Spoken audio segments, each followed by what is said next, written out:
नमस्कार दोस्तों, स्वागत है आपका मेरे YouTube channel Anita Maurya official में।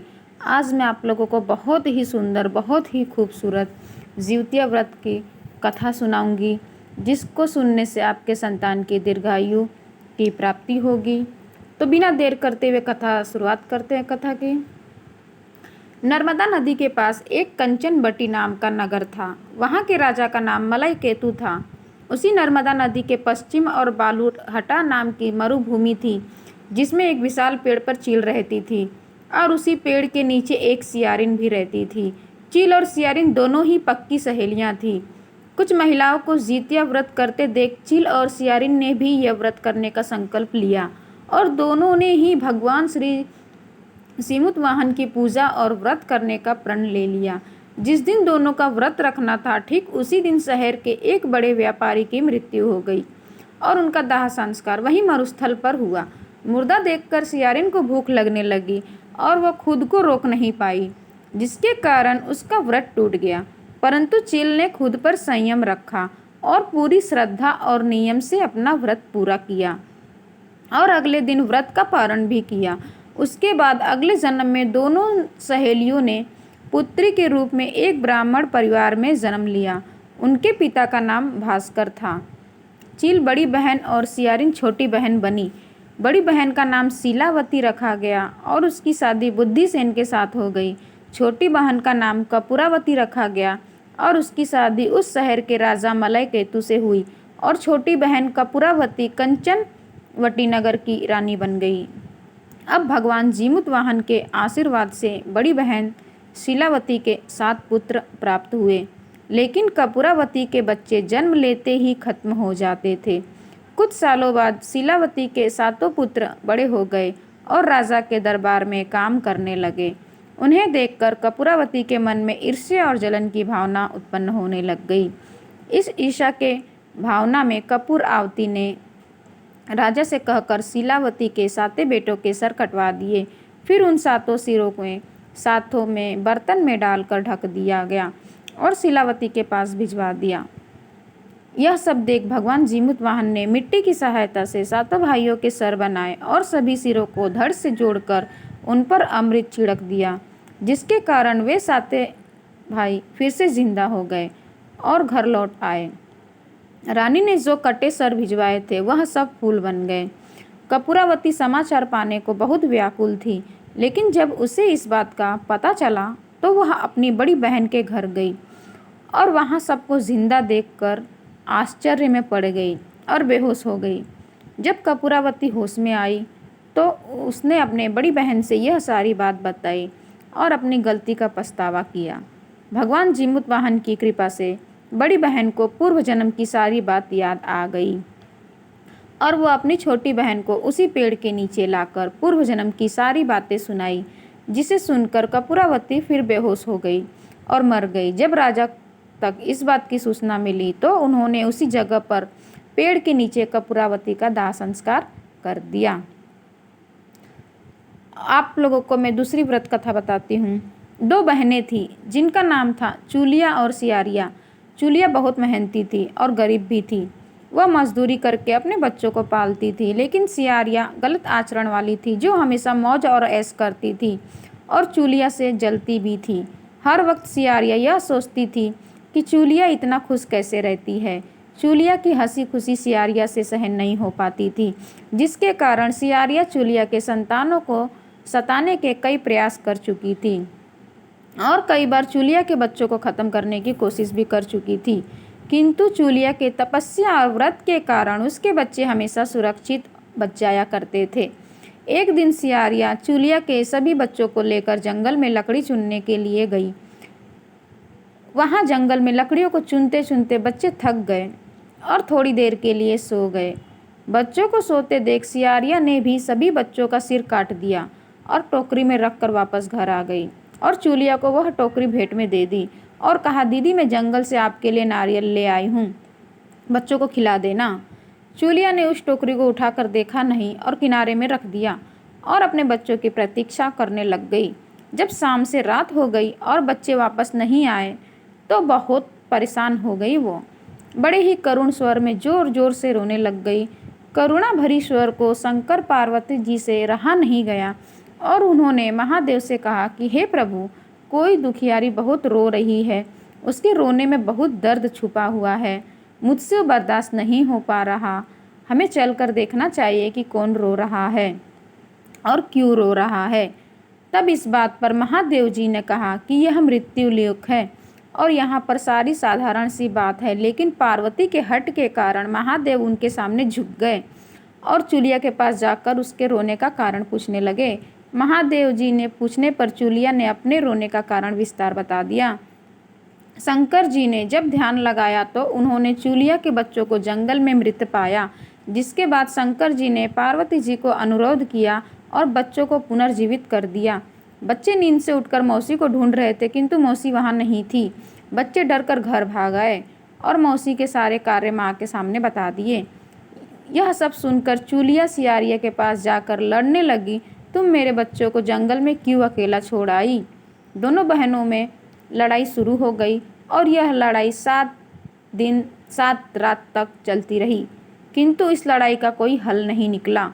जिसके बाद दोनों ने इस जंगल में एक तपस्वी को घटना सुनाई। घटना को सुनने के बाद तपस्वी ने दोनों को आदेश दिया, तुम दोनों जाकर पास में खेल रहे बच्चों को बाल से पकड़कर घसीटते हुए मेरे पास लेकर आ जाओ। उसके बाद मैं निर्णय करूंगा कि चूलिया बच्चों की माँ थी, उससे बच्चों की पीड़ा देखी नहीं जा सकी। उसने महात्मा के वचनों का पालन नहीं किया, लेकिन सियारिया दौड़ती हुई गई और खेलते हुए बच्चों को बाल से पकड़कर खींचकर ले आई। जिसके बाद तपस्वी ने सियारिया को यह श्राप दिया कि तू हर जन्म में इसी प्रकार सदैव जलती रहेगी और दुखी होती रहेगी। जो महिला किसी बच्चे की पीड़ा और माँ की ममता को नहीं जानती है, जीवन भर धरती पर दुख भोगने के अलावा कुछ नहीं कर पाएगी। अभी मैं आपको तीसरी कथा सुनाती हूँ दोस्तों। 2 बहनें थी, एक का नाम था सुखिया और दूसरी का नाम था दुखिया। दोनों का भाग्य उनके नाम जैसा था। दुखिया गरीब थी और बहुत दुखी रहती थी। सुखिया अमीर थी और हमेशा सुखी रहती थी। दोनों एक ही गांव में रहते थे। दुखिया सुखिया के घर में काम करती थी, साफ सफाई करती थी, खाना बनाती थी और जो खाना बच जाता था वह खाना सुखिया दुखिया को दे देती थी। इस तरह दुखिया का घर चलता था। समय बीतता गया, दोनों के बच्चे थे। सुखिया को 2 पुत्र थे और दुखिया के भी 2 पुत्र थे। जब जितिया का व्रत आया तो दोनों बहनों ने जितिया का व्रत रखा। दुखिया सुखिया के घर में काम करती और व्रत के दिन दुखिया ने सुखिया के घर जो चावल फटका उसी से जो खुद्दी निकला वह अपने लिए रख ली थी और चावल सुखिया को दे दी। फिर साग को चुनी, बढ़िया वाला साग सुखिया के लिए रख दी और जो डंठल थी वो अपने लिए रखी। अब दुखिया ने सुखिया के घर सारा खाना बना दिया और अपने घर चावल की खुद्दी और साग का डंठल लेकर बनाने गई। खुद्दी का चावल और साग की डंठल बनाकर वह खाना अपने बच्चों को खिलाई और खुद भी खाई। उसके बाद दुखिया सोने चली गई। आधी रात में एक बूढ़ी औरत उसके घर पर आकर दरवाज़ा खटखटाती है तो दुखिया पूछती है, कौन है? तब बूढ़ी बोलती है, बेटा हम हैं।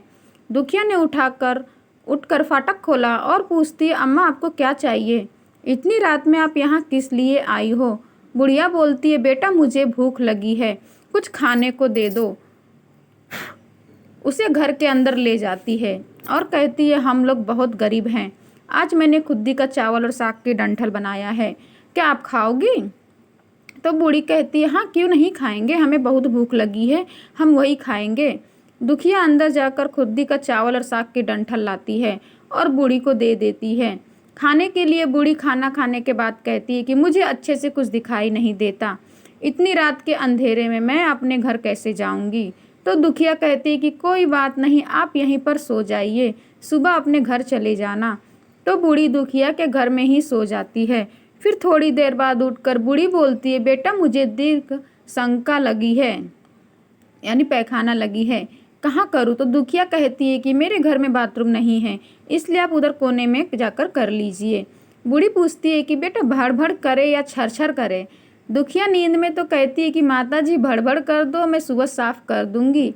और फिर थोड़ी देर बाद बूढ़ी पूछती है कि बेटा मैं अपने हाथ कहाँ साफ करूं? तो दुखिया कहती है, आप मेरे सर पर अपने हाथ को साफ कर लीजिए। जब सुबह होती है तो दुखिया को यह सब सपने के जैसे लगता है और सोते समय मुझे कोई सपना आया होगा और वह ज़्यादा कुछ नहीं सोचती और नदी में नहाने के लिए चली जाती है। जब वह नदी में नहाती है, अपने बाल धोती है, तो उसके बालों से होते हुए पानी में जो बहता है सोने का पानी हो जाता है। आसपास की सभी महिलाएं ये देखकर चकित हो जाती हैं और कहती है कि तुम्हारे बालों में से तो सोने का पानी गिर रहा है, क्या बात है। फिर उसे रात की सारी बात याद आती है। वह दौड़कर अपने घर की ओर भागती है, यह सोचकर कि उसका घर लघुशंका से गंदा हुआ होगा, पहले उसको साफ करना होगा। जब वो अपने घर में जाती है तो देखती है कि हर घर के कोने में ढेर सारा सोना बिखरा पड़ा था। यह सब देखकर दुखिया बहुत खुश हो जाती है और सोचती है कि जीतमान बाबा यानी जीमुत वाहन की कृपा है और यह सब जो माता का रूप धारण करके मेरे घर आए हैं और मुझे इतना आशीर्वाद दिए हैं। अब दुखिया अमीर हो जाती है और सुखिया के घर जाकर काम करना बंद कर देती है। दुखिया जब अपना व्रत पूरा करती है तो अपने पुत्र से कहती है कि जाओ मौसी के घर से तराजू लेकर आओ, यह नापने के लिए कि यह सोना कितना है। बच्चा बहुत खुशी से सुखिया मौसी के घर जाता है और तराजू मांगता है। तो सुखिया पूछती है कि तराजू पर क्या नापना है। तो बच्चा बोलता है मेरे घर में बहुत ढेर सारा सोना है, उसी को मम्मी नापेगी। सुखिया कहती है खाने के लिए तुम्हारे पास कुछ भी नहीं है और सोना नापोगे, मुझसे झूठ कहते हो। तो बच्चा कहता है नहीं, मैं झूठ नहीं बोल रहा हूँ। सुखिया सोचती है जब तराजू मांगा है तो कुछ न कुछ तो जरूर नापना होगा, इसलिए वह तराजू के पीछे गोंद लगा देती है कि जो भी नापेगा वो थोड़ा सा इसमें चिपक के आ जाएगा। दुखिया जब तराजू पर सोना नापती है तो कुछ सोना का टुकड़ा उस बंद बूंद में चिपक जाता है। जब बच्चा तराजू लौटाने आता है तो सुखिया उसको उलट पुलट कर देखती है तो उसे तराजू में सोना लगा हुआ मिलता है। सुखिया सोचती है उसके घर में जरूर कहीं से सोना आया होगा, इसलिए वो कई दिन से काम पर भी नहीं आ रही है। सुखिया उसके घर जाकर देखते हैं कि यह सोना कहाँ से आया। जब सुखिया दुखिया के पास जाकर पूछती है कि तुम्हारे पास कहाँ से इतना सोना आया है कि तुम तराजू मंगाई नापने के लिए, तो दुखिया उस रात की सारी कहानी अपनी बहन सुखिया को बताती है। दुखिया का मन एकदम सच्चा था, इसलिए वो सब कुछ बता दी, लेकिन सुखिया के मन में लालच आने लगा कि वो दुखिया के पास हमसे भी ज़्यादा धन आ गया। अब अगले जिउतिया में मैं भी खुद्दी का चावल और साग की डंठल बनाऊंगी। फिर अगले साल जिउतिया का व्रत दोनों बहनों ने रखा और सुखिया के पास हर तरह का सुख था और धन भी था। फिर भी वो जिउतिया के दिन चावल फटक कर साफ चावल फेंकी थी और खुद्दी के पास अपने रख ली थी, खुद्दी को अपने पास रख ली थी। साग को तोड़कर पत्तियां फेंक दी और डंठल अपने पास रख ली, वही बनाई। खा पी कर पूजा पाठ करके सोने चली गई। फिर आधी रात में उसके घर में बूढ़ी आई और दरवाज़ा खटखटाती हुई सुखिया उसका इंतजार कर रही होती है। वह तुरंत दरवाजा खोलकर बूढ़ी को अपने घर अंदर ले आती है। बूढ़ी बोलती है मुझे बहुत भूख लगी है, कुछ खाने को दे दो। तो सुखिया कहती है मैंने खुद्दी का चावल और डंठल का साग बनाया है। तो बूढ़ी बोलती है कोई बात नहीं, मैं वही खाऊंगी। तो सुखिया परोस देती है। वह खाना खाने के लिए सोने चली जाती है और बूढ़ी बोलती है मैं घर नहीं जा सकती, मुझे दिखाई नहीं देता। तो सुखिया कहती है कोई बात नहीं, आप यहीं सो जाओ। थोड़ी देर बाद बूढ़ी फिर बोलती है कि मुझे दीर्घ शंका यानी पैखाना लगी है, कहाँ करूँ। तो सुखिया कहती वहीं कोने में कर लीजिए। फिर थोड़ी देर बाद बूढ़ी पूछती है भड़भड़ करे या छर छर। इस समय सुखिया को याद नहीं आता कि दुखिया को क्या बोला था। तो सुखिया बोली माँ छर छर कर दो। फिर बूढ़ी पूछती है कि बेटा अपने हाथ कहाँ साफ करूँ। सुखिया कहती मेरे सर में साफ कर लीजिए। बूढ़ी अपना हाथ सुखिया के सर में साफ कर लेती है। जब सुखिया सुबह उठती है तो उसका पूरा घर गंदगी से भरा पड़ा होता है और उसके बाल भी बहुत गंदगी लगी रहती है। यह सब देखकर सुखिया बहुत दुखी हो जाती है और उसे बहुत गुस्सा भी आता है। वह अपने बहन को दुखिया को बुलाती है और उसको गुस्सा करती है कि तुमने हमसे झूठ कहा, मेरा पूरा घर गंदा करवा दिया। तो दुखिया पूछती है कि तुमने क्या कहा था, भड़ या छर छर। तो सुखिया कहती है मैं तो छर छर बोली। तो दुखिया कहती यहीं पर तो तुमने गलती करी, और तुम्हारे पास तो सब कुछ था, किसी चीज़ की कमी नहीं थी, फिर भी तुमने मन में लालच किया। मेरे पास तो कुछ भी नहीं था, तुम्हारे पास तो सब कुछ था। तुम्हारे घर जीमुत वाहन बाबा भेष बदल कर आए, लेकिन फिर भी तुमने उसे अच्छा खाना नहीं परोसा। मेरे पास तो कुछ भी नहीं था, इसलिए मैंने उन्हें खुद्दी का चावल साग का डंठल परोसा था। तुमने अपने घर आए भगवान का अपमान किया। सब कुछ रहते हुए भी तुमने साग और भात खिलाया। तुम्हारे पास सब कुछ होते हुए भी तुम्हें लालच नहीं करना चाहिए, इसलिए तुम्हारे साथ बुरा हुआ। तो दोस्तों आज का ये सुखिया और दुखिया का व्रत कथा कैसा लगा कमेंट करके ज़रूर बताइएगा, और वीडियो पसंद आए तो वीडियो को लाइक शेयर सब्सक्राइब ज़रूर करिएगा दोस्तों। आप लोगों को जीवित पुत्रिका की हार्दिक शुभकामनाएं दोस्तों।